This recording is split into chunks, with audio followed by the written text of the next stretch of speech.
Hi guys, today we are going to do some basic Python and do a project. So let's start. So to code Python we need the latest version of Python install in our computer. The link for installing it will be given in the description of the video. And we also need to install a code editor. I use Visual Studio Code and PyCharm. Both links will be given in the description. You can also use Replace-It, which is a browser-based code editor. Today we will use Replace-It.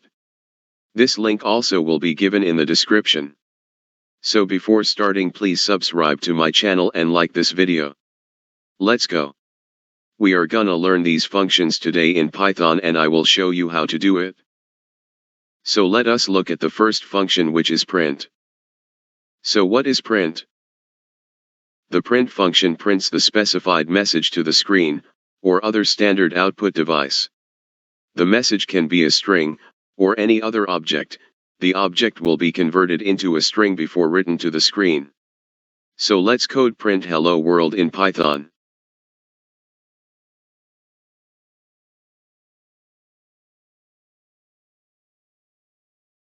This is the output. Note that you have to write message in print in double quotes, so let's look at variables and how to use them. A Python variable is a reserved memory location to store values. In other words, a variable in a Python program gives data to the computer for processing. So let's see the use of variables.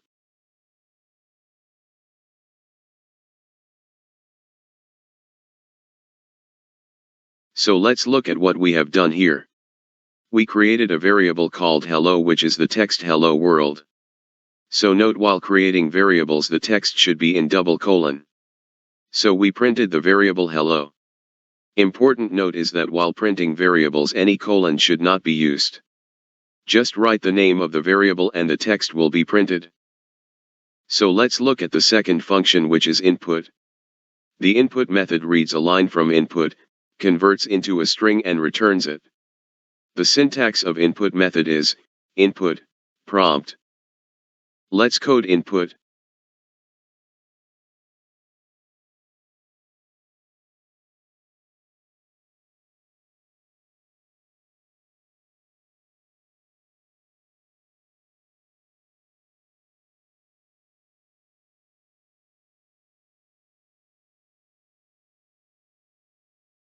So let's look at what we have done here.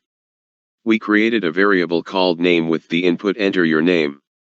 So we have to enter our name, like my name is Amit. We need to write the print function name so that our name will be printed. This is how input works. We can use input to make login forms also. Let's see what we have done here. We created two variables x and y which have number value. Note that you don't have to use colon for these numbers. So we created a variables called z, which is x plus y. To give the output we used print. You can do it without variables, just write numbers and operations. All four operations can be used. You also don't need to print for the output.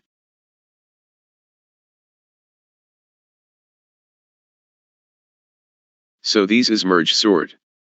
This code link will be given in the description of this video. MergeSort is that the numbers will be given which are not in correct order. You have to sort them in correct order. So bye everyone, please subscribe to this channel and like the video. I will see you next time. Stay home, stay safe.